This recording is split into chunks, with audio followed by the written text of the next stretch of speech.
Hello बच्चा party, कैसे हैं आप लोग? आई होप आप अच्छे होंगे। आज हम तीसरे चैप्टर को लेकर के आपके सामने आए हैं। तीसरे चैप्टर को एक बार सरसरी निगाहों से आप देख लीजिए। कुछ ही टॉपिक हैं, अच्छे से कर लीजिए। एमसीक्यू के जो भी क्वेश्चंस होंगे इन्हीं टॉपिकों के आजू बाजू घूमते हुए नजर आपको आएंगे आपके पेपर में। So let's start. पहला जो टॉपिक है इस चैप्टर का, खास करके थर्ड चैप्टर का, वो है हमारा इलेक्ट्रिक करंट। इलेक्ट्रिक करंट है, कंडक्टिविटी है और रजिस्टिविटी है। तो सबसे पहला सवाल ये है बाबू कि इलेक्ट्रिक करंट से यदि कोई क्वेश्चन आता है तो सबसे पहले बात कर लीजिएगा कि यह एक स्केलर क्वांटिटी है। एकदम एग्जाम ओरिएंटेड पॉइंट आपको बताने जा रहे हैं। इसमें सबसे पहले आई का फॉर्मूला जो होता है क्यू बाई टी होता है, जहाँ क्यू को आप चार्ज कहते हैं और टी को आप टाइम का नाम देते हैं। ठीक है बच्चा। चार्ज के लिए सिंपल कंसेप्ट यूज़ करें तो डायमेंशन ऑफ एटी याद रखिएगा। चार्ज के लिए यूनिट की यूज़ की करें तो कूलम याद रखिएगा। ठीक है, चूंकि करंट है तो करंट के लिए यदि हम बात करें तो इसका जो यूनिट आप लेकर के चलेंगे, ऐसा यूनिट वो हम एम्पियर में लेकर के चलेंगे। ठीक है बच्चा। तो 1 एम्पियर का जो वैल्यू होगा वो कूलम पर सेकंड होगा, ये दिमाग में रखना है। एक कंसेप्ट और याद रखिएगा, कहीं कूलम पर सेकंड है तो कहीं कूलम पर आवर भी देता है। तो कूलम पर आवर किसका यूनिट है? तो याद रखना है बबुआ, ये हमारा चार्ज का यूनिट। क्लियर है। आई का फॉर्मूला, चूंकि हमने फर्स्ट चैप्टर में क्यू का फॉर्मूला एन ई भी पढ़ा है, इसलिए आई का वैल्यू जिसे आप क्यू बाई टी कह रहे हो, इसका formula N E by T भी हो जाएगा। ठीक है। तो आई का फॉर्मूला अपने को याद रखना है बाबू, एन ई बाई टी। एक चीज़ और है, कहीं कहीं क्वेश्चन में पूछ देता है कि डिस्चार्ज ट्यूब के लिए, है ना, तो ध्यान रखना है डिस्चार्ज ट्यूब की यदि हम कहीं बात कर लें तो उसमें आई का जो वैल्यू होता है वो एन ई प्लस में एन एच, मतलब number of electron and holes, multiply by charge on electron divided by T. इब की आई का फॉर्मूला ये भी हो जाता है। कई दफ़ा आई का वैल्यू यदि हम बात करें तो D Q by D T भी हो जाता है। यहाँ से हम क्यू का वैल्यू की बात करें तो रिजल्ट हो जाता है T1 से लेके T2 तक आई इंटू में टी टी। इस तरह के क्वेश्चन यदि पूछे तो जरूर बनाइएगा। कभी कभी यहाँ से क्वेश्चन इस तरह से पूछता है, करंट का डायमेंशनल फार्मूला क्या है, तो फंडामेंटल ही उसका याद रखें ए होता है, या किसी किसी टेक्स्ट बुक में सिंपल आई ही लिख देता है। ठीक है बच्चा। फिर हम आगे बढ़ते हैं तो यहाँ से करंट से रिगार्डिंग एक और क्वेश्चन पूछता है कि मान लीजिए कोई इलेक्ट्रॉन है जो न्यूक्लियस के चारों तरफ एक फिक्स्ड ऑर्बिट में रिवॉल्व कर रहा है, उस दौरान करंट की वैल्यू कितनी होगी। तो ऐसे क्वेश्चनों को करने के लिए खास करके कंसेप्ट अपने को याद रखिएगा। एन ई बाई टी तो आप खुद ही लिख रहे हो, एन इंटू में ई बाई टी जरूर लिख लिया करो। इसको ऐसे भी आप लिख सकते हो। ठीक बात। अब एक सवाल और है कि यदि आई का value N E by T है या एन इंटू में ई बाई टी है, तो आपने कंसेप्ट पढ़ा होगा फ्रीक्वेंसी का। तो फ्रीक्वेंसी का जो कंसेप्ट है वो 1/t होता है। और यदि हम कहें कि if number of electron is equal to 1, तो उस सिचुएशन में आई का वैल्यू बाबू यहाँ से एन का वैल्यू 1 रखते हो तो फॉर्मूला होता है ई बाई टी, जिसको आप यहाँ वाला 1/t रखते हो तो ई न्यू हो जाता है। तो एक तरह से देखा जाए तो आई का फॉर्मूला ई न्यू भी हो सकता है। ठीक है। एक तो कंसेप्ट अपना ये हो गया।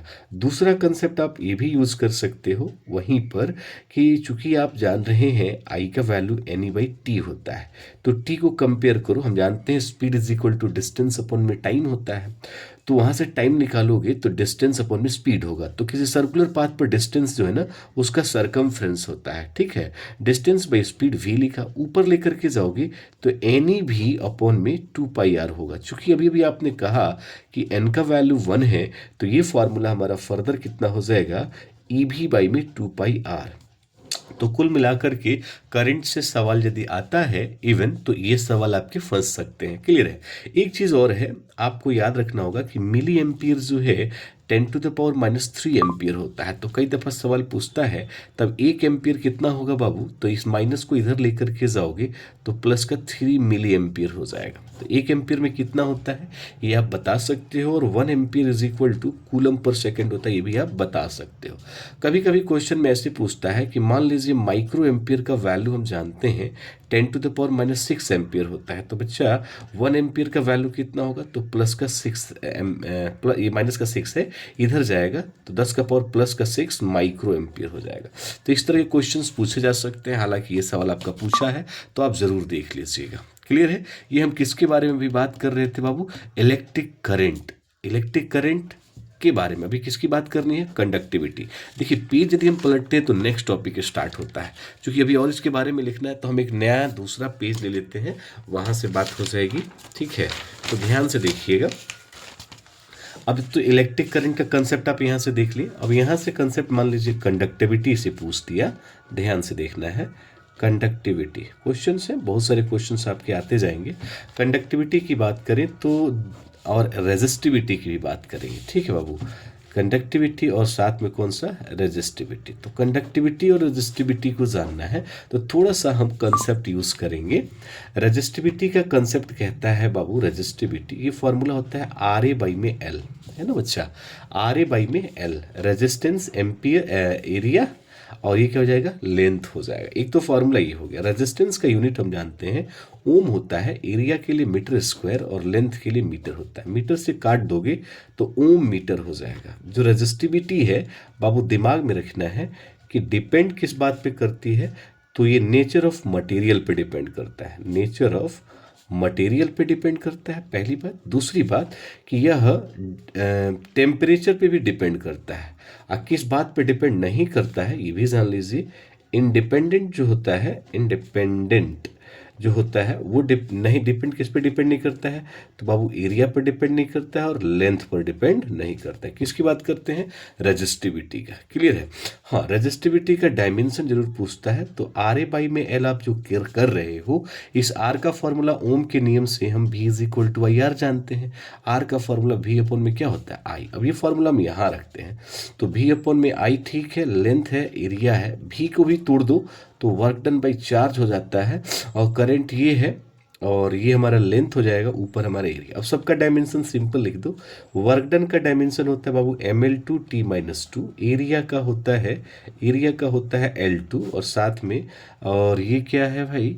तो work done by charge, charge का 80 होता है, करंट का एम्पियर होता है और लेंथ का एल होता है। एल से इस 2 को काट दिया जाए बाबू तो हमारे पास रिजल्ट बचेगा ml का पावर 2 और एक यहाँ बचा है तो ml का पावर 3, और ये ऊपर जाएगा बाबू तो t का पावर -3 और a का पावर क्या हो जाएगा? -2। तो ये किसका डायमेंशन हो जाएगा? ये रेजिस्टिविटी का डायमेंशन हो जाएगा, दिमाग में रखना है। और इसी रेजिस्टिविटी को उल्टा कर दो बाबू, इसी रेजिस्टिविटी को उल्टा कर दो तो वो कंडक्टिविटी बन जाएगा, और ये हो जाएगा 1/ρ। इसको कहते हैं कंडक्टिविटी, सिग्मा से रिप्रेजेंट करते हैं। और इसका यूनिट यदि लिखना हो तो ओम मीटर है तो बाबू ये हो जाता है पर ओम पर मीटर, या इसको कहते हैं साइमन पर मीटर। क्लियर कट बात?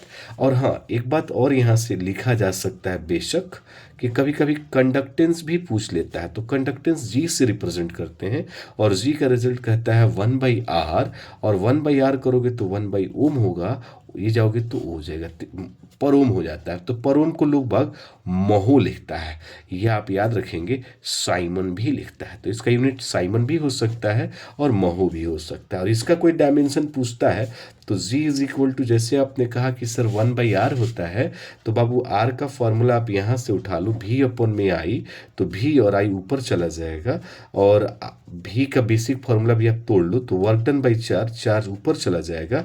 करंट के लिए आप a यूज़ करेंगे, चार्ज के लिए आप at यूज़ करेंगे, आप वर्क डन के लिए हो जाएगा ml2 t-2। इसको सॉल्व करें तो फर्दर हो जाएगा m का पावर -1, l का पावर -2, t का पावर 4 और a का पावर 2, सॉरी 4 नहीं होगा, t का पावर -2 पर प्लस का 2, एक प्लस का है तो ये कितना हो जाएगा? प्लस का 3 हो जाएगा।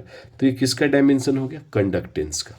तो कंडक्टिवेंस, रेजिस्टिविटी, इस पर यदि सवाल आता है, कोई क्वेश्चन आता है तो यहाँ से क्वेश्चन हमारे फंस सकते हैं। इस चीज़ को आप देख लीजिएगा, ठीक है? यहाँ आप देख लीजिए, एक बार स्क्रीनशॉट भी ले सकते हैं, कोई दिक्कत नहीं है, ठीक है? इस पेज को हटा रहे हैं। अब सवाल ये है कि हमने यहाँ इलेक्ट्रिक करंट पढ़ा, कंडक्टिविटी पढ़ा, रेजिस्टिव पढ़ा। नेक्स्ट टॉपिक की तरफ मूव करें हम, तो नेक्स्ट टॉपिक अपना आ जाता है, देख लीजिएगा। नेक्स्ट टॉपिक है resistance and colour code of carbon register. ध्यान से समझना है, रेजिस्टेंस की बात पहले कर रहा है, फिर किसकी बात कर रहा है? Ohm's law. तो सबसे पहले हम ओम्स लॉ की बात करें तो देखिए, ओम एक साइंटिस्ट का नाम है। इन्होंने अपना एक लॉ दिया था कि किसी कंडक्टर में, मान लीजिए कि ये कंसेप्ट हम बना ही देते, थोड़ा सा कंसेप्ट बता देते हैं। ये कंडक्टर है, ठीक है भाई, ये कंडक्टर है और ये एक्स वाई कोई कंडक्टर है, और इस एक्स वाई कंडक्टर को किसी वोल्ट मीटर के साथ हम ऐसे कनेक्ट कर दे रहे हैं, ठीक है, पॉजिटिव नेगेटिव। और इसके साथ एक एमीटर भी लगा देते हैं, ठीक है, एमीटर लगा देते हैं, और इसका कनेक्शन हम किसी बैटरी के साथ कर देते हैं, ठीक है भाई। और एक यहाँ पर हम स्विच लगा देते हैं, है ना, और यहाँ पर एक रेजिस्टेंस लगा देते हैं जिसको रिहोस्टेट कहते हैं। ये हमारा एमीटर हो जाएगा, वोल्ट मीटर हो जाएगा। एक मिनट, ये किसी का फोन आ रहा है, आने दीजिए, ठीक है। तो ये हमारा एमीटर हो जाएगा, ये हमारा रिहोस्टेट हो जाएगा। इसको हम बैटरी, ठीक है, ये बैटरी है, ये हमारा स्विच है।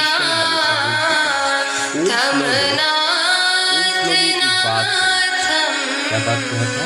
तो कहा था कि कंडक्टर का फिजिकल कंडीशन यदि कांस्टेंट, कंडक्टर का फिजिकल कंडीशन कांस्टेंट है, माने प्रेशर, टेम्परेचर, ठीक है ना, ये कांस्टेंट हो, तो इसमें जो पोटेंशियल डिफरेंस है वो डायरेक्टली प्रोपोर्शनल होता है करंट के। कब होता है बाबू? जब इसका फिजिकल कंडीशन कांस्टेंट है। इसका फिजिकल कंडीशन कांस्टेंट है, किसका? कंडक्टर का। देखिए अभी मोबाइल काट देंगे तो सारा वीडियो कट जाएगा। भाई कोई महात्मा है, कॉल कर रहे, करने दीजिए। तो भी प्रोपोर्शनल क्या हो जाएगा भाई? अभी बोलेगा, समझिए ध्यान से। तो किसी कंडक्टर का फिजिकल कंडीशन यदि कांस्टेंट हो तो उस दौरान उसमें जो पोटेंशियल डिफरेंस है वो डायरेक्टली प्रोपोर्शनल होगा करंट के, ऐसा उन्होंने कहा था। तो ये प्रोपोर्शनलिटी को हटाते हैं तो यहाँ एक रेजिस्टेंस लगाते हैं, तो V इज इक्वल टू कितना हो जाता है? IR, ठीक है, V इज इक्वल टू कितना? IR हो जाता है। इसी R को बाबू, इस R को हम कहते हैं इलेक्ट्रिकल रेजिस्टेंस। इलेक्ट्रिकल रेजिस्टेंस, ध्यान रखिएगा, इस आर का नाम है इलेक्ट्रिकल रेजिस्टेंस, ठीक है, इस आर का नाम है इलेक्ट्रिकल रेजिस्टेंस। और यहीं से बाबू यदि आर निकालते हो तो भी अपॉन में आई हो जाता है। और इसी आर की बात करें तो इस आर का जो एसआई यूनिट होता है, इसका एसआई यूनिट ओम होता है, ठीक है। और कभी कभी पूछ लेता है माइक्रो ओम, तो 1 micro ohm is equal to 10⁻⁻6 ohm होता है। नैनो ओम पूछ देगा, पिको ओम पूछ देगा, तो आप जानते हैं। तो एक चीज़ और याद रखना है, इसके इसी यूनिट से 1 ओम इज इक्वल टू वोल्ट पर एम्पियर होता है, तो ये भी अपने को याद रखना है, ठीक है। इसके कैरेक्टरिस्टिक्स को पूछा जाए तो यदि ध्यान रखिएगा, अच्छा कैरेक्टरिस्टिक्स से पहले इसी रेजिस्टेंस की यदि हम बात करें तो यह कुछ फैक्टर पे डिपेंड करता है। किस बात पर डिपेंड करता है? तो कंसेप्ट को समझना भाई। डिपेंड करता है पहली बात कि यह टेम्परेचर पर डिपेंड करता है, ठीक है, नेचर ऑफ मटेरियल पर डिपेंड करता है, नेचर ऑफ मटेरियल पर डिपेंड करता है, ठीक है भाई। नेचर ऑफ मटेरियल के साथ साथ ये डिपेंड करता है डायमेंशन पे भी, डायमेंशन मतलब एरिया पे भी डिपेंड करता है, लेंथ पर भी डिपेंड करता है, कौन? रेजिस्टेंस। तो यहाँ से एक सवाल आ जाता है, थोड़ा ध्यान से देखिएगा, कंसेप्ट कहाँ से? तो स्लोप से एक क्वेश्चन आता है। स्लोप का कंसेप्ट क्या है? तो ध्यान रखिएगा, यदि क्वेश्चन पूछता है slope of VI, slope of VI ऐसा पूछता है तो slope of VI only R होता है, मतलब जिसका स्लोप बढ़ रहा होगा उसका रेजिस्टेंस भी बढ़ रहा होगा, ठीक है। अब यदि कोई पूछता है ऐसे, एक हमारा ये रेजिस्टेंस है R1, ये रेजिस्टेंस R2, जिसका स्लोप जितना ज़्यादा होगा उसका रेजिस्टेंस भी उतना ही ज़्यादा होगा। तो इसमें किसका स्लोप ज़्यादा है? R1 का स्लोप ज़्यादा है और R2 का स्लोप क्या है? कम है।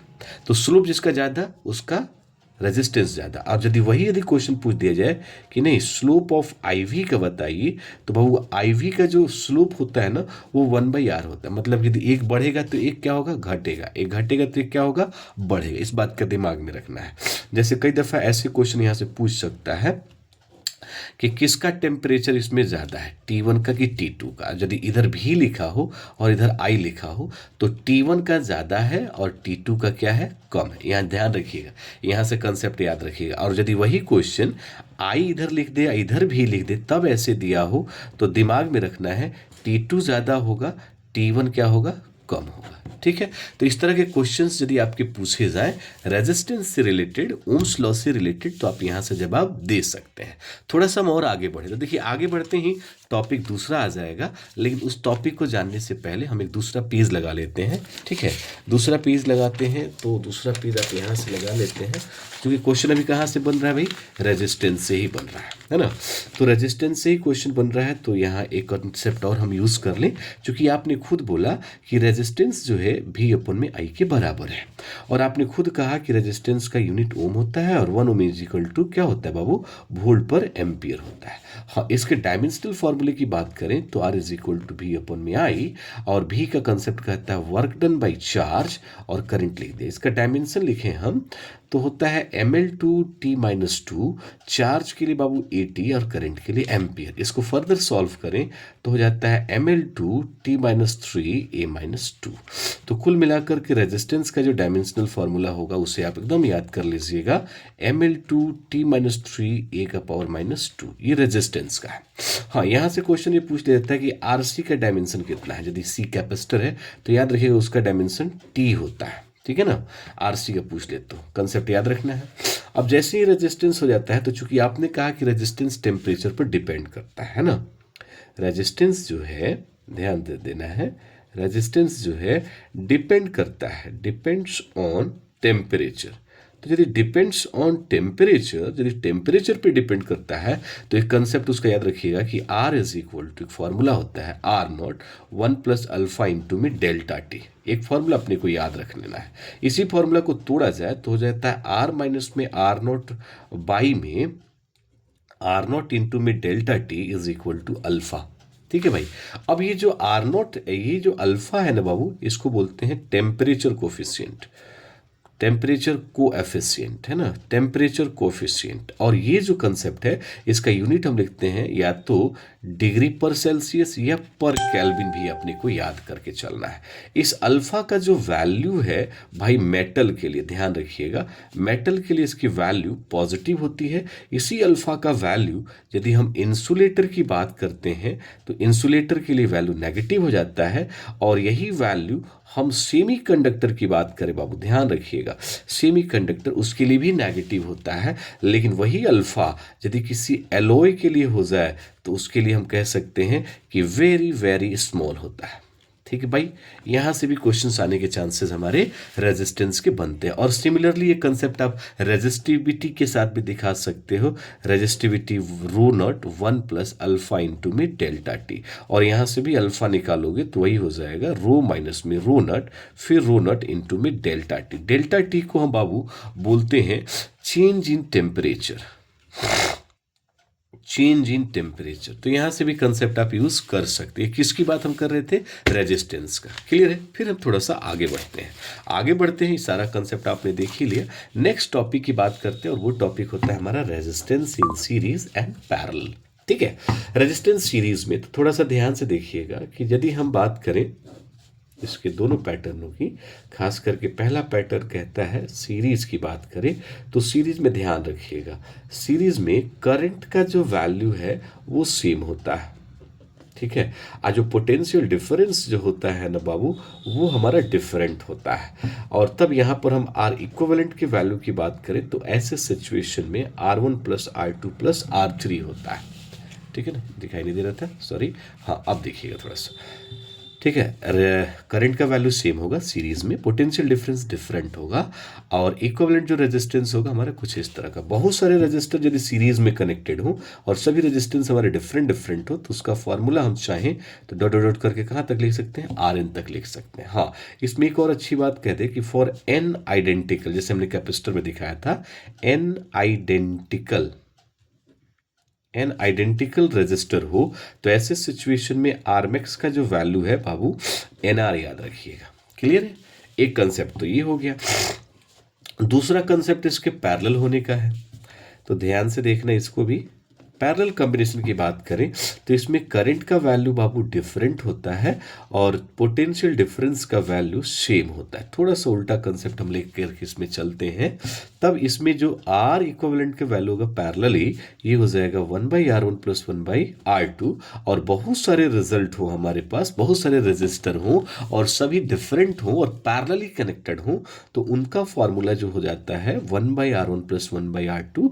और कहाँ तक चले जाएंगे भाई, 1/Rn तक। यदि इसमें हम मिनिमम की बात करें, मतलब कि फॉर nth आइडेंटिकल, ध्यान दीजिएगा, nth आइडेंटिकल रजिस्टर हो और वो पैरेलली कनेक्टेड हो, तो 1/R मिनिमम जो कंसेप्ट है वो यूज कर सकते हैं। 1/R + 1/R + dot dot dot n हो जाता है, जिसको हम लिख सकते हैं n/R करके। उल्टा करें तो R मिनिमम का वैल्यू हो जाएगा R/n।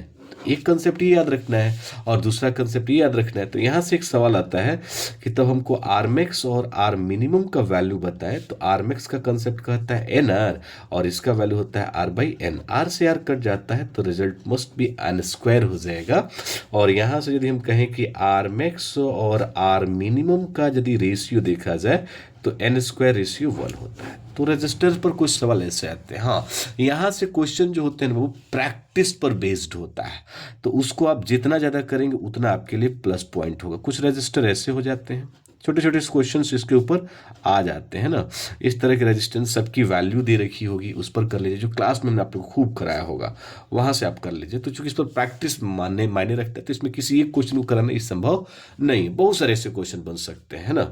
इस पर मान लीजिए 1 ओम दे रखा हो, 2 ओम दे रखा हो, 3 ओम दे रखा हो, 4 ओम जो भी है, 21 ओम दे रखा हो, तो इन दोनों को पैरेलल कनेक्ट करके पूरा सीरीज में कर दीजिए। फिर सवाल, कई सारे सवाल आ जाते हैं। कुछ क्वेश्चन ऐसे भी आ जाते हैं, ऐसे करके फिर ऐसे करके फिर ये हमारा सॉरी, ये तो कैपेसिटर वाला हो गया, रजिस्टर वाला है ना। रजिस्टर कुछ इस तरह के कंसेप्ट आ जाते हैं, कुछ इस तरह के कंसेप्ट आ जाते हैं, ऐसे करके फिर ऐसे करके फिर ऐसे। तो कुछ इसमें ये नहीं कहा जा सकता है कि यही क्वेश्चन आएंगे। आप इसमें जितना प्रैक्टिस लगा लीजिए उतना आपके लिए बेहतर होगा। तो resistance in series and parallel में ये क्वेश्चंस हमारे आते हैं, इनको जरूर देख लीजिएगा। ये सारे क्वेश्चंस जो हैं, 1-2 क्वेश्चन आए हुए हैं, इनको अच्छे से विजुअलाइज कर लीजिए। बहुत बार आए हुए क्वेश्चन है, ठीक है। फिर हम अगले टॉपिक की तरफ बढ़ते हैं। तो अगला टॉपिक आपका कहता है बाबू, इलेक्ट्रिकल एनर्जी एंड पावर। ठीक है, इलेक्ट्रिकल एनर्जी एंड पावर, है ना। ध्यान से देखिएगा, दिख रहा है आपको। एक मिनट थोड़ा सा एडजस्ट कर लेने दीजिए, थोड़ा सा एडजस्टमेंट आ जाएगा बस। हाँ, तो इलेक्ट्रिकल एनर्जी से सवाल पूछ लिया जाता है। तो एनर्जी का बेसिक फार्मूला अपने को याद रखना है, VIT। ठीक है भाई, VIT होता है। इसको थोड़ा सा और यूज़ करें तो V का फार्मूला हम ओम्स लॉ से ले लें तो V = IR कहता है। तो यहाँ हम I रखते हैं तो I² RT हो जाता है। फिर इस फार्मूले को आगे फर्दर और सॉल्व करें तो V² R × BT होता है। ये इलेक्ट्रिकल एनर्जी है, ध्यान रखिएगा। इसका जो यूनिट होता है बाबू इलेक्ट्रिकल एनर्जी का, वो जूल होता है। अच्छा, इस इलेक्ट्रिकल एनर्जी का यूनिट तो जूल होता है, लेकिन इसको हम इलेक्ट्रॉन वोल्ट पे भी मेजर करते हैं ना। 1 इलेक्ट्रॉन वोल्ट का वैल्यू होता है 1.6 × 10⁻⁻19 जूल। तो इलेक्ट्रिकल ये यूनिट है, ध्यान रखिएगा। इलेक्ट्रॉन वोल्ट जो है यूनिट है फॉर इलेक्ट्रिकल एनर्जी का। तो ये भी सवाल आपके कई बार पूछे गए, इलेक्ट्रिकल एनर्जी का कई बार पूछा जाता है कि 1 इलेक्ट्रॉन वोल्ट किस में मेजर किया जाता है, तो आप बता सकते हैं कि ये इलेक्ट्रिकल एनर्जी का यूनिट है। एक कंसेप्ट ये है कि जिस रेजिस्टेंस को आप बार बार चिल्लाते आ रहे हैं शुरू से कि रेजिस्टेंस है, रेजिस्टेंस को डिटरमाइन करने का जो इंस्ट्रूमेंट है, जो मेजर करने का जो इंस्ट्रूमेंट है बाबू, इसको हम ओम मीटर कहते हैं। दिमाग में रखना है, ओम मीटर कहते हैं ना। ओम मीटर से रेजिस्टेंस की वैल्यू हम क्या कर लेते हैं, मेजर कर लेते हैं। क्लियर है बात। तो ये फॉर्मूला अपने इलेक्ट्रिकल एनर्जी का याद रखना है। एनर्जी है तो एनर्जी के लिए डायमेंशन क्या पूछता है, तो mL/T-2 लगा लेना है। ठीक है, उसके बाद से एक बात करता है पावर की। ठीक, ध्यान से समझिएगा। पावर का कंसेप्ट वही लगाना है, वर्क डन बाई टी होता है। वर्क डन को हम चाहे तो एनर्जी लिख सकते हैं और एनर्जी का फॉर्मूला होता है VIT। अब बाई में क्या है, टी से टी कट जाएगा, पावर का फॉर्मूला VI हो जाएगा। इसी को थोड़ा सा और बनाए तो I² R हो जाएगा, इसको थोड़ा और से बनाए तो V²/R हो जाएगा। मतलब एक खास फर्क नहीं है इसके अंदर। इसमें से इन सभी में से टी हटा दीजिए, सारा पावर निकल जाएगा, है ना। अब पावर का एक कंसेप्ट और होता है, अपने को दिमाग में रखना है कि जो SI यूनिट होता है पावर पावर का जो एसआई यूनिट होता है बाबू, वो होता है वाट, है ना, वाट होता है। डब्ल्यू से चाहे तो आप रिप्रेजेंट कर सकते हैं। तो आपने अभी भी कहा कि P is equal to W/T होता है, तो P के लिए आप वाट यदि यूज कर सकते हो और वर्क डन के लिए जूल और टाइम के लिए सेकेंड, तो 1 what is equal two joule पर सेकेंड भी होता है।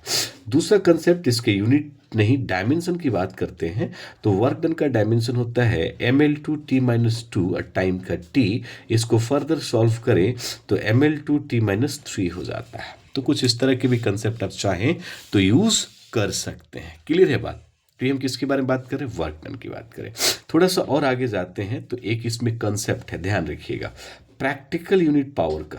प्रैक्टिकल यूनिट जो है, प्रैक्टिकल यूनिट यदि है पावर का, यदि कोई पूछ देता है तो याद रखेंगे उसका होता है हॉर्स पावर। ठीक है भाई, हॉर्स पावर होता है। और एक ये भी याद रखिएगा कि 1 हॉर्स पावर जो है 746 वाट होता है ना। 1 हॉर्स पावर में 746 वाट होता है। और एक होता है कमर्शियल यूनिट, ठीक है, कमर्शियल यूनिट, है ना। कमर्शियल यूनिट को कुछ लोग बोर्ड ऑफ ट्रेड यूनिट भी कहता है ना, बोर्ड ऑफ ट्रेड यूनिट भी कहता है ना, बोर्ड ऑफ ट्रेड यूनिट। आम भाषा में जो घर पे आपका बिजली बिल आता है ना, उसका यूनिट। तो याद रखेंगे उसका यूनिट होता है किलोवाट आवर। इसको 1 यूनिट के बराबर भी लिखा जाता है। अर्थात 1 किलोवाट आवर की बात करें तो इसका वैल्यू याद रखिएगा 3.6 × 10⁶ जूल। ये क्वेश्चन भी कई दफ़ा रिपीट किया हुआ है आपके पेपर में। तो इलेक्ट्रिकल एनर्जी एंड पावर से आ जाता है, तो यहाँ से क्वेश्चन बना सकते हैं। ठीक है, यहाँ से डायमेंशन यूनिट लिख सकते हैं। हाँ, इस पर एक क्वेश्चन आता है खास करके न्यूमेरिकल, ठीक है ना। तो न्यूमेरिकल के लिए कुछ खास नहीं बाबू, ये जो फॉर्मूला हमने आपको बताया ना, सिंपल, एक फॉर्मूला ये याद रखना है और एक फॉर्मूला अपने को ये याद रखना है। ठीक है ना, ये 2 फॉर्मूले याद रखेंगे तो न्यूमेरिकल में कुछ खास नहीं, सिंपल कंसेप्ट देता है। इन्हीं में से कुछ के डाटा दिए रहते हैं और कुछ के डाटा फाइंड करने होते हैं। तो दोनों फॉर्मूला आप याद कर लीजिएगा तो न्यूमेरिकल भी आसानी से आप टैकल कर पाइएगा। क्लियर? तो इन सब चीज़ों में क्वेश्चनों को देख सकते हैं। ठीक, आगे बढ़ते हैं। दूसरा टॉपिक हमारा आ जाता है बाबू ड्रिफ्ट वेलोसिटी। ध्यान से देख लेंगे, ड्रिफ्ट वेलोसिटी। उसके बाद से है करंट डेंसिटी एंड मोबिलिटी। तो देखिएगा ड्रिफ्ट वेलोसिटी का यदि हम फॉर्मूला निकालते हैं तो इसका रिजल्ट आता है -EE2/m होता है। यदि हम इसको मैग्नीट्यूड में लेके चलें तो यह माइनस का सिंबल नहीं होता है, EE2 बाई क्या लिख देते हैं? m लिख देते हैं। यहाँ जो E जो है बाबू, इसको हम इलेक्ट्रिक फील्ड बोलते हैं, ध्यान रखिएगा, इलेक्ट्रिक फील्ड बोलते हैं। और टो को हम रिलैक्सेशन टाइम बोलते हैं, है ना, रिलैक्सेशन टाइम बोलते हैं। और m को हम मास बोलते हैं और E को हम चार्ज ऑन इलेक्ट्रॉन बोलते हैं। ये आपको पता है। क्लियर बात? तो Vd का वैल्यू तो ये हो गया। इसके बिहाफ पर हम कह सकते हैं Vd is directly proportional to electric field. यहां से क्लियर है बात? फिर थोड़ा सा हम आगे बढ़ते हैं तो इसी Vd में एक रिलेशन और पढ़ते हैं, करंट का। करंट का कंसेप्ट कहता है बाबू I is equal to ANE और साथ में Vd। यहां से आप कह सकते हैं I प्रोपोर्शनल Vd है। क्लियर है? तो यहां से यदि हम I की बात करें तो ANE लगा लीजिए और जो Vd का कंसेप्ट है ना, ये यहां से उठा लीजिए। तो EE2 अब बाई में m हो जाएगा। इसको फर्दर हम सॉल्व करें तो फॉर्मूला बन जाएगा ANE² E2 बाई में n m। ठीक है, तो I का एक फॉर्मूला हम लिख सकते हैं क्या कि ANE² E2 बाई में कितना? m। एक कंसेप्ट तो ये हो गया, I का कंसेप्ट लिख सकते हैं। ठीक है बात? यहां से आप ये वाला रिलेशन लिखा ही दिया। ठीक है, दूसरी बात इसमें एक और हम थोड़ा सा ड्रिफ्ट वेलोसिटी में ऐड करेंगे कि ड्रिफ्ट वेलोसिटी है वो डायरेक्टली प्रोपोर्शनल होता है रिलैक्सेशन टाइम के। इसके बिहाफ पे जो ड्रिफ्ट वेलोसिटी है, ड्रिफ्ट वेलोसिटी और एक टेम्परेचर है, इनके बीच में एक रिलेशन आता है, उसको याद रखिएगा। Vd is inversely proportional to temperature. अर्थात किसी कंडक्टर का आप टेम्परेचर बढ़ा रहे हो तो उसकी जो ड्रिफ्ट वेलोसिटी होती है बाबू वो घट जाती है, क्योंकि उसका रिलैक्सेशन टाइम भी क्या हो जाता है? घट जाता है।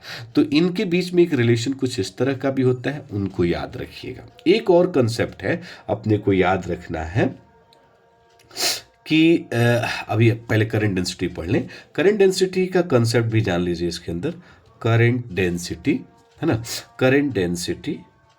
तो करंट डेंसिटी को हम सबसे पहली बात J से रिप्रेजेंट करते हैं। यह एक वेक्टर क्वांटिटी है। क्लियर है बात। यह एक वेक्टर क्वांटिटी है। अब वेक्टर क्वांटिटी यदि है तो G is equal to current upon में एरिया फॉर्मूला होता है। और करंट का फॉर्मूला आपको पहले से पता है, A N E V D होता है, बाई में ए से ए कट जाएगा तो जी का वैल्यू हो जाएगा एन ई वी डी। ठीक है भाई। तो यहां से आप कह सकते हैं कि G is directly proportional to V D. एक कंसेप्ट ये भी हो गया। दूसरा कंसेप्ट ये है कि यही जी का फॉर्मूला सिग्मा ई भी होता है। यहां भी वेक्टर लगा दो, यहां वेक्टर लगा दो, ऐसा फॉर्मूला नजर आ जाए तो इसको कहते हैं बाबू माइक्रोस्कोपिक, ध्यान दीजिएगा, microscopic forms of Ohm's law. Microscopic forms of Ohm's law. ध्यान रखिए जितने भी आपको कंसेप्ट करा रहे हैं हम क्लास में सबको डिराइव किए हुए हैं। ठीक है भाई, क्लास में सबको डिराइव किए हुए। यहाँ पर सिंपल टर्म बता देना क्योंकि उतना समय हम लोग के पास है नहीं। इसको माइक्रोस्कोपिक फॉर्म्स कहते हैं। तो करंट डेंसिटी का कंसेप्ट क्लियर हो गया क्योंकि vector quantity J is equal to I by area होता है। इस फॉर्मूले को हम चाहे तो ऐसे भी लिख सकते हैं। थोड़ा सा हम और आगे बढ़ते हैं तो इसमें एक टर्म आता है बाबू जिसको हम कहते हैं मोबिलिटी। ठीक है भाई। अच्छा हाँ, करंट डेंसिटी का डायमेंशन फॉर्मूला पूछ देता है तो भैया सीधा सा सवाल है, करंट के लिए एम्पियर लगाओगे और एरिया के लिए L2 लगाओगे तो सॉल्व करके बाद ये AL का पावर -2 हो जाता है। ठीक है भाई, ठीक है। यूनिट की यदि हम बात करें तो यूनिट भी आप वही लगा सकते हो, एम्पियर पर मीटर स्क्वायर, है ना। Ampere per metre square unit भी लगा सकते हैं यदि लगाना हो तो, किसका, करंट डेंसिटी का। अब उसी में एक कंसेप्ट और आ गया, कौन सा भाई, तो मोबिलिटी। तो मोबिलिटी को म्यू से रिप्रेजेंट करते हैं। ठीक है, म्यू, और म्यू का जो कंसेप्ट है वो कहता है वी डी बाई में ई, वी डी बाई में ई। और वी डी का फॉर्मूला होता है ई टू बाई में एम, और नीचे ई है तो ई से ई कट जाएगा तो म्यू का एक फॉर्मूला और आ जाएगा जिसका नाम है ई टू बाई में एम। यहाँ से मोबिलिटी का यूनिट चाहे तो ड्रिफ्ट वेलोसिटी है तो मीटर पर सेकेंड, इलेक्ट्रिक फील्ड है तो न्यूटन पर कूलम। इसको फर्दर सॉल्व करें तो कूलम ऊपर जाएगा, पर न्यूटन कूलम, ये तो पर न्यूटन कूलम, और यहाँ मीटर पर सेकंड, ऐसा भी यूनिट लिखा जा सकता है। और तो इस यूनिट को एक और तरीके से लिख सकते हैं, बड़ी मजेदार कंसेप्ट है कि म्यू इज इक्वल टू, आपने कहा कि वी डी बाई में ई, वी डी के लिए मीटर प्रति सेकंड तो लिख दिया आपने बाबू, लेकिन ई के लिए एक होता है वोल्ट पर मीटर, तो इसको ऐसे भी चाहे तो आप लिख सकते हैं पर वोल्ट। आइए भाई साहब, मीटर ऊपर जाएंगे, माइनस का प्लस का हो जाएगा तो मीटर स्क्वायर, आप पर सेकंड है ही, तो ऐसे भी यूनिट हो सकते हैं। तो कुल मिलाकर के बाबू यदि क्वेश्चन आपसे इस टॉपिक से रिलेटेड क्वेश्चन पूछता है आपके पेपर में तो दिमाग में रखना है, यहाँ से drift velocity, current density and mobility से क्वेश्चन पूछेगा तो इतने में से ही क्वेश्चन आपके एमसीक्यू बनेंगे। अभी तक जो बने हुए हैं, आगे भी उम्मीद है कि यहीं से बनेगा और 100% बनेगा, क्यों नहीं बनेगा, इसमें से ही क्वेश्चन बनेगा। तो इसको अच्छे से आप ध्यान में रखिएगा। ठीक है, आगे बढ़ते हैं। तो अगला जो टॉपिक हमारा जो है वो हम लोगों ने लिया है सेल से, सेल ईएमएफ इंटरनल रेजिस्टेंस, है ना, cell EMF of combination of cell में। थोड़ा सा बड़ा सा टॉपिक है, देखिएगा। सेल की बात करें तो आपको पहले से पता है कि इसमें दो टर्मिनल होता है, एक पॉजिटिव एक नेगेटिव, एक बिगर होता है एक शॉर्टर होता है, एक प्लस का एक माइनस का। सेल में एक बात ईएमएफ की बात करते हैं हम लोग, तो ध्यान से समझिएगा। ईएमएफ का जो फार्मूला है, इस फार्मूले को भी आप वर्क डन बाई चार्ज भी बोलते हैं, और इस ईएमएफ को हम पोटेंशियल डिफरेंस ही बोलते हैं। जब सर्किट हमारा ओपन हो तो ईएमएफ है, और बंद हो जाए तो टीपीडी है, टर्मिनल पोटेंशियल डिफरेंस। इस ई का जो कंसेप्ट है बाबू, इसका जो यूनिट है वो वोल्ट ही होता है, और ये यहां भी याद रखिएगा कि 1 volt is equal two joule पर कूलम होता है। क्लियर है बात, ये दिमाग में रखना है ईएमएफ के केस में। ठीक, सेल हो गया, ईएमएफ हो गया। अब इसी में एक टर्म आता है जिसको हम बोलते हैं इंटरनल रेजिस्टेंस। उससे पहले हम आपको बता दें, इसमें एक फॉर्मूला ये भी याद रखिएगा, I is equal to E upon में आर प्लस आर। यहां से कंसेप्ट यदि हम बात करें, चूंकि भी अपॉन में आर होता है तो ई अपॉन में आर, तो क्रॉस मल्टीप्लाई करते हैं तो ई का कंसेप्ट आ जाता है बाबू आई आर प्लस में आई आर, स्मॉल वाला और कैपिटल वाला। स्मॉल वाला को इंटरनल रेजिस्टेंस कहते हैं। अब आई आर की जगह पे भी लिख सकते हैं, तो ई इज इक्वल टू भी प्लस में कितना, आई आर। यहाँ से भी की वैल्यू की बात करें बाबू तो ई माइनस में आई आर होता है। ध्यान रखिएगा, ये फॉर्मूला आप तब यूज कीजिएगा, ये फॉर्मूला आप तब यूज करिएगा जब बैटरी डिस्चार्ज हो, क्योंकि यहाँ पर भी ई से छोटा है। और यही फॉर्मूला यदि भी is equal to E plus में आई आर जोड़ना हो तो ऐसे केस पे भी बड़ा होता है ई से जब बैटरी चार्ज हो। इस फॉर्मूले में खास करके कंसेप्ट है कि यदि क्वेश्चन कह दे कि करंट हमारा मैक्सिमम चाहिए, ऐसे सिचुएशन में रेजिस्टेंस का वैल्यू 0 कर दीजिएगा, और आई का जो वैल्यू है हमारा, ध्यान रखना है, आई का जो वैल्यू है वो हमारा हो जाता है कितना, ई अपॉन में आर। ठीक है, क्लियर है बात? यहाँ तक कोई दिक्कत नहीं है। तो I is equal to E upon में क्या हो जाएगा बाबू? आर हो जाएगा। ठीक है, यहाँ से इंटरनल रेजिस्टेंस भी लोग निकालते हैं, तो वो कंसेप्ट आता है आर इंटू में ई बाई भी माइनस में 1। तो ये फॉर्मूला भी इंटरनल रेजिस्टेंस का है, अपने को याद रखना है। अच्छा ठीक है, सेल यदि सीरीज में आ जाए तो ध्यान रखिएगा, सीरीज के केस में आई का जो फॉर्मूला है, एक तो निकालते हैं ई इफेक्टिव, ई इफेक्टिव का फॉर्मूला होता है एन ई, और इसी में निकालते हैं आर इफेक्टिव जिसका फॉर्मूला होता है एन आर। ठीक है, तो आई का फॉर्मूला आपने खुद ही बोला है ई अपॉन में आर प्लस में आर, तो इफेक्टिव दोनों में लगा लेते हैं बाबू, तो हो जाता है एन ई अपॉन में आर प्लस में एन आर। ये सीरीज का कंसेप्ट है ना। पैरेलल का कंसेप्ट में जाओगे तो ई इफेक्टिव, ध्यान दीजिएगा, पैरेलल का कंसेप्ट यदि आप देखते हो तो उसमें यदि ई इफेक्टिव निकालते हैं, रेड पेन ले लेते हैं, ई इफेक्टिव निकालते हैं तो ओनली ई हो जाता है, और आर इफेक्टिव निकालते हैं तो उसमें 1/r करते हैं, तो 1/r plus 1/r1 plus r2 ऐसे करके लेके चलते हैं। हाँ, एक कंसेप्ट जरूर याद रखिएगा, इसमें जो पैरेलल कॉम्बिनेशन होता है, पैरेलल कॉम्बिनेशन, और पैरेलल कॉम्बिनेशन में यदि क्वेश्चन आपसे डिफरेंट वाला सवाल पूछ दे बाबू, तो वहां पर ई इफेक्टिव का रिजल्ट बहुत अच्छे से याद रखिएगा। क्वेश्चन पूछा जाता है 12-21 का, E1R2 आप प्लस में E2R1 अब बाई में R1 प्लस R2। ये क्वेश्चन हमारे पास बहुत तेरे कई बार पूछा गया है। तो ई इफेक्टिव यदि क्वेश्चन आपसे पूछता है तो आप पैरेलल कॉम्बिनेशन में यदि डिफरेंट हो तो ऐसा लगाते हैं, और आइडेंटिकल हो तो ये सब फॉर्मूले हमारे यूज हो जाते हैं। क्लियर है बात? यहाँ पे आप चाहें तो 1/r इफेक्टिव का भी रिजल्ट निकाल सकते हैं, 1/r1 प्लस 1/r2। इसे चाहें तो आप R1 R2 बाई में R1 प्लस R2 लिख सकते हैं, जब इसको आप उल्टा कर दोगे तो ये हो जाएगा R1 R2 बाई में R1 प्लस R2। तो इस तरह के भी क्वेश्चन यदि आपसे पूछे जाएँ तो सेल सीरीज कॉम्बिनेशन से आप ऐसे सवाल बना सकते हैं। क्लियर है बात? यहाँ तक आई होप समझ में आया होगा। नेक्स्ट टॉपिक की बात करें तो यहाँ से बाबू किरचॉफ्स की बात करता है, तो थोड़ा ध्यान से समझिएगा। एक टॉपिक पीछे छूटा हुआ है, कलर कोडिंग, वो भी हम आपको बता रहे हैं। किरचॉफ्स लॉ है भाई साहब, तो थोड़ा सा ध्यान से देखना है। किरचॉफ्स लॉ में सीधा सवाल है, दो लॉ थे, एक था हमारा केसीएल और एक हमारा हो जाएगा केवीएल। केसीएल को हम जंक्शन लॉ के नाम से भी जानते हैं, ठीक है, पॉइंट लॉ भी कहते हैं। ठीक है, इसमें जो हमारा कंसेप्ट है, summation of current is equal to 0 होता है। किसी जंक्शन पर मिलने वाले सभी करंट और वहां से जाने वाली सभी करंट, मतलब लीविंग और एंटरिंग करंट का जो अलजेब्रिक सम होता है वो 0 के बराबर होता है। पहली बात, मतलब उसमें ऐसा एक जंक्शन हो जाए और ऐसा कंसेप्ट बता देते हैं। ये सब क्लास में कराया गया है, आप वहां से देख सकते हैं।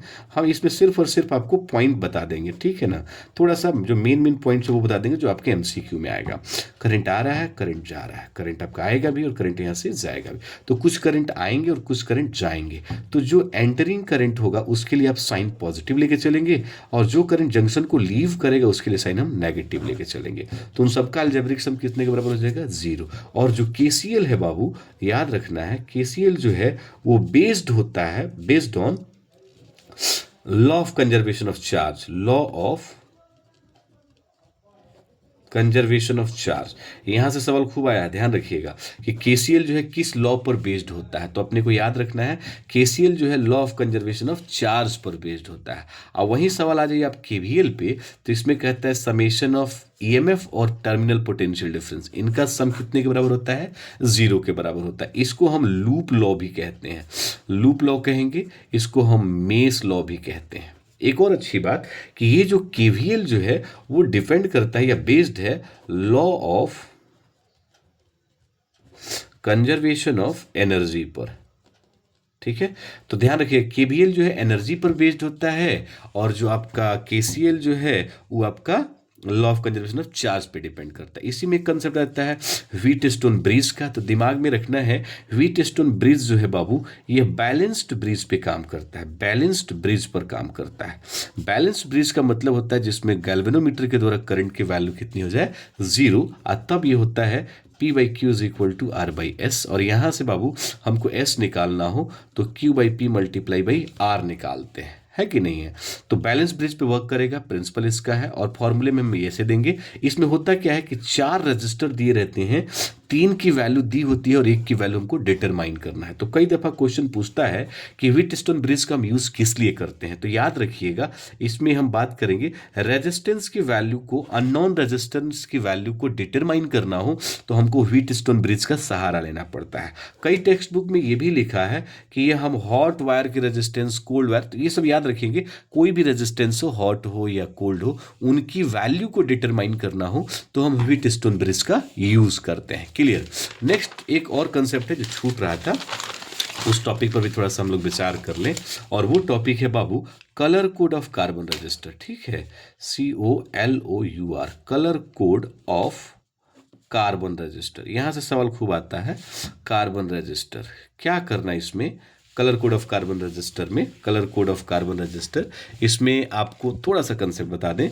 इसमें एक तो क्वेश्चन ऐसे दे रखा होता है कि रजिस्टर दिया हुआ है और 4 ऐसे ऐसे बैंड दिए होते हैं, सभी बैंडों पर कलर अलग अलग होते हैं, सबका अपना अपना एक नंबर होता है। लिखने का जो फॉर्मेट होता है वो होता है AB मल्टीप्लाई 10⁻³ प्लस माइनस α%, और साथ में देते हैं ओम। तो इसके लिए एक ट्रिक अपने को याद कर लेना है बाबू, ध्यान रखिएगा। पहला याद रखेंगे BB Roy of great Britain, Great Britain has very good wife, wearing gold silver necklace। ठीक है भाई। अब देखो बाबू, आपको कलर ने याद करके चलना होगा, ये ट्रिक याद कर लीजिएगा। बी से क्या होगा, तो बी से देखिए ब्लैक भी होता है, ब्लू भी होता है, ब्राउन भी होता है।